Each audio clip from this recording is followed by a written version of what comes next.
Bom dia, boa tarde, boa noite. Esse é mais um episódio do Máquina de Lavar, o podcast semanal do canal.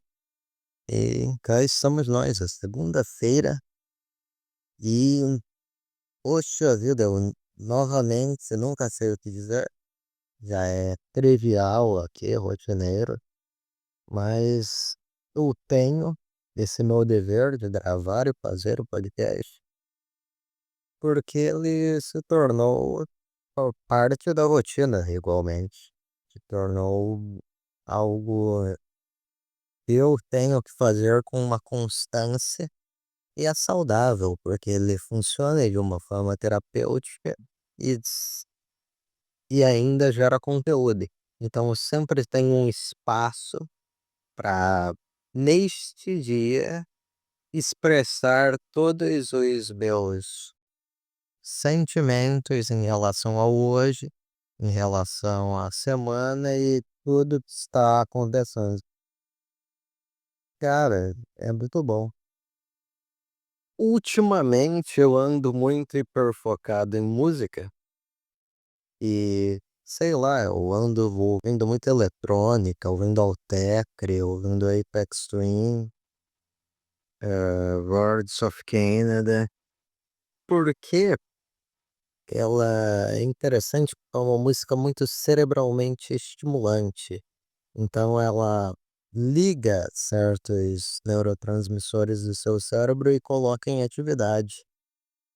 Por isso, sei lá, isso é muito bom tu ouvir s- só para entrar essa fricção na sua mente, porque são um monte de padrões em repetição constante. E é como se esses impulsos na estrutura musical estivessem ligando ou desligando alguma parte do seu cérebro e dando mini choques nele. Isso, por sua vez, gera uma enorme, inspiração, porque me deixa meu cérebro em ativa. Um artista de eletrônica, daquele cenário, e eu gosto bastante, eu sempre gostei, é o Scary Pleasure. Quando eu ouvi EDM em 2022 pela primeira vez, porque eu estava hiper focado em todo tipo de música, eu, evidentemente, procurei as escolhas mais óbvias. Daí eu ouvi o primeiro do Apex Twin, o LP5 do Altec, que até hoje é um dos meus álbuns favoritos, é lindo, é totalmente futurista, parece porra, uma pintura brutalista, é um cenário brutalista que tá acontecendo aí lá. E totalmente distópico, mas enfim, o do Lords of Canada, mas um que me chamou muita atenção na época era o Teach Me Weird Things, primeiro dos Gary Pusher, e eu não sei porque, assim, relativamente dá pra demarcar uma característica muito específica para cada artista. O Birds of Canada, por exemplo, ele desloca muitas relações temporais. Ele, por meio da eletrônica, ele gera esses afetos sonoros que são catalisadores para lembranças vagas. Só que como é só uma lembrança, não é não é como aquilo é na realidade. É só como você estivesse tentando, seu cérebro que tentasse reformular o cenário que aconteceu, que é exatamente como funciona a memória. E então até explica o conceito daquela capa do Music Has the Right to Children, porque ele evoca muito bem essa sensação e é isso que aquele álbum específico me passa, assim, assim como outros deles, né, como o The Campfire Red Bay fez. O Joe Gad não tanto, porque o Joe Gad ele é mais, ele transmite um sentimento mais matemático, mais estruturado, realmente algo mais arquitetônico, por sua vez, não sinto muito a relação da memória quanto outros projetos deles. Mas eu tava falando do Scar Pusher. Cara, o Scar Pusher, pra mim, ele sintetiza muito bem, principalmente o Did Me Weird Things, essa relação completamente ativa da música eletrônica que sempre deixa bem ligado o seu cérebro. E bem interessante, porque a capa é escura, então tem aquela questão soturna, só que ao mesmo tempo que é um álbum pra baixo, um álbum noturno, e é bem veloz, é bem rápido. Então, sei lá, é como se você estivesse correndo na meia-noite. Hum, Isso eu acho que é bem agradável, cara. Me influencia bastante. Deixa minha mente ligada, minha mente aberta a isso. Nossa, é um álbum excelente, realmente. E eu estive ouvindo música enquanto isso, enquanto lia poesia. No caso, não muitas poesias novas. Eu ando relendo bastantes trechos do poema e ando relendo T.S. Eliot. E, porra, tem todo daquele lance. Eu não sei. Dá muito difícil explicar porque poesia, música, e todo tipo de arte, evidentemente, eles mexem com os nossos afetos. Então é algo que não tem uma explicação exata. Curiosamente, a crítica, ela serve como essa contradição, porque ela busca explicar o que não tem explicação em palavras exatamente. É como se a gente estivesse tentando traduzir nossos afetos, o que sentimos e o que pensamos. E daí a gente pode, claro, conectar com questões mais intelectuais, porque isso também faz parte da gente, nossos pensamentos, ideias e sentimentos. E quando algo colapsa, entra em contraste um com o outro, a ideia da obra de arte e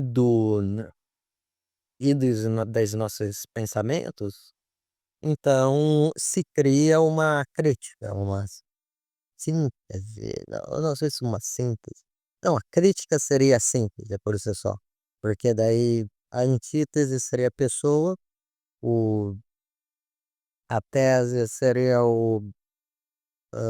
a arte e a síntese seria a crítica que se forma em relação ao filme, porque é vocês dois, o filme, a ideia do filme se fundindo, se colapsando com os seus pensamentos, com as suas próprias ideias. Por isso, nenhum filme, nenhuma música, nenhuma pintura é a mesma quando você vê ela, porque sempre depende da ótica da pessoa. Sempre é algo único em relação à sua própria perspectiva e percepção. Isso é uma das grandes graças da arte, porque gera essa força individual, vai criando esses espelhos para cada um, só que como um ponto em comum também forma essa discussão coletiva, onde você pode se abrir por pensamentos próprios, sentimentos próprios, mas ainda estar em união com a tua. Isso por si só já é um colapso entre essas duas forças, o que é muito bonito. É por isso que eu também, eu sempre, ah, em todo lugar da internet, eu tô sempre em diversos sites, locais que se debatem, se discutem arte, se discutem música, pintura. Eu tenho meu servidor também. E tudo isso são forças individuais se integrando e se colapsando com forças coletivas. Porra, isso é humanidade, né? Não tem muito o que descrever além disso. Mas é basicamente isso. E eu tava falando do T.S. Eliot, e ele realmente é bem mórbido, mas ao mesmo tempo ele tem essa abertura a introduzir novas ideias que posteriormente se conectam numa fotografia só. Isso também é uma das graças da poesia, porque você está lendo aquilo e imaginando os cenários, imaginando a narrativa. E geralmente, grandes poemas sempre têm uma catarse final.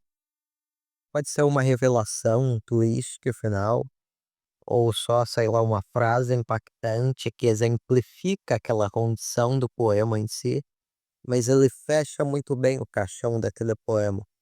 E daí, quando você começa a ler um poema, você vai formulando as imagens que você tem na sua mente daquilo.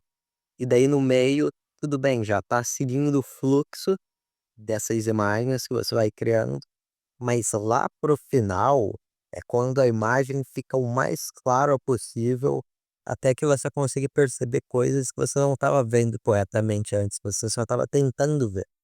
Por isso que bons poemas, eles sempre te deixam com essa marca final que não necessariamente só bons poemas, porque evidentemente também depende do estilo, depende da forma, mas sei que tem um espírito muito avassalador, né? Isso, porra, te deixa atordoado, corporalmente, cerebralmente. É tudo muito, porra, te desestabiliza. É muito louco como tu, só com nossas palavras, a gente pode criar um cenário muito específico. Ele não necessariamente aconteceu, mas ele passa a acontecer só naquele objeto da arte, mas ao mesmo tempo, por ele se inspirar no mundo real, daí é algo concreto também, é algo que pode acontecer, não ou que aconteceu de fato, mas como um poema novamente já entra naquilo que eu falei da reformulação da memória lá do Birds of Canada, porque a gente está tentando nos relembrar do que aconteceu, dos afetos que foram transmitidos e escrever em palavras. Daí não é exatamente a mesma experiência que se passou, mas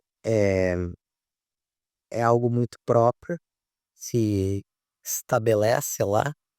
Isso também bo- consta com música, consta com filmes. Você pode estar criando, tentando filmar uma memória. Com filme é o mais complicado porque cinema é a realidade em movimento, né? Então daí ela realmente prende o espaço, o que está acontecendo, os acontecimentos naquele tempo específico. E por meio da montagem, ele também pode confundir justamente as linhas do tempo. Pode criar uma nova forma de percepção temporal, muito mais claramente do que a visual. Não que poemas podem fazer isso em certa medida, por, só que ainda assim você não tá vendo a realidade, você tá vendo as palavras. E, porra, a fotografia, o cinema estão tentando manipular isso. Uma das coisas mais insanas do cinema, cara, realmente. Enquanto isso, eu acho que música, toda arte, né, tá submetida ao tempo. A própria música, a duração, as repetições, só que elas se expandem para lugares diferentes e distintos. E isso é, isso é muito foda, né? Porque também se cria uma percepção filosófica do tempo, do que está acontecendo ali.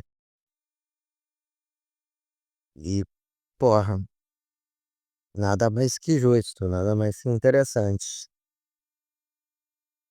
E daí deixa eu ver. Eu falei do T.S. Eliot também, tava relendo o Baudelaire. Cara, o Baudelaire tem uma coisa interessante porque ele centraliza muito os sentimentos e as emoções. O T.S. Eliot parece que ele só evoca uma sensação específica daquele determinado cenário. O, o Baudelaire, ele meio que centraliza o sentimento como algo fixo, e isso gera um ar extremamente depressivo e melancólico para os poemas dele. Não, talvez não depressão, mas a palavra é miserável, é um tanto miserável, porque você sente muito fortemente todas aquelas emoções e sentimentos guiados por meio de um simbolismo, ainda assim, que é bastante fixo. E, porra, parece que ele tá, não sei, cortando sua pele ao meio com navalhas. É tão potente que é aquela profundidade em relação aos sentimentos. Porque quando eu escrevo, eu me vejo meio como o oposto. Eu guio por afeto e certamente sentimentos, eu brinco com eles, mas eles servem, têm a serventia de se conectar em um mapa de ideias mais abrangente. Um grande conceito ou um conceito específico para aquela linguagem em si. Então, evidentemente, esses poemas são todos os sentimentos estão emanando lá muito fortemente. Mas não é uma centralização do sentimento, pelo contrário, é uma descentralização do sentimento. Porque constantemente nesses podcasts, nesses episódios, eu falo sobre como a descentralização é uma forma muito potente de expressão. Enfim. Enfim, acho que é isso. Esse foi o podcast de hoje. No link abaixo tem todos os lugares e redes sociais que eu estou. Tem o servidor, tem o link no Spotify também do podcast. É isso. Mais um episódio de hoje. Boa tarde, boa noite. Até logo e que viva Arthur Rimbaud.